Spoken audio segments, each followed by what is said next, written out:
Okay, I have a little bit of emergency today call. Had some issues with water in the Honda.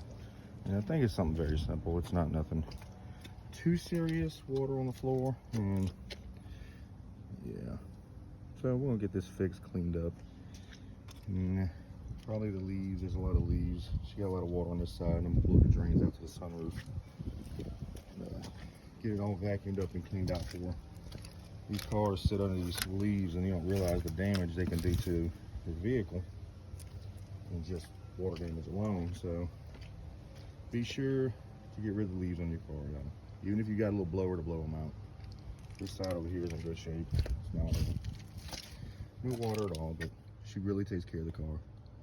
No, we can't get in a customer's car, okay? Sorry. Miss Pammy loves you, but you know doggies in a car. Anyway, all right, let's get started on it and get it cleaned out.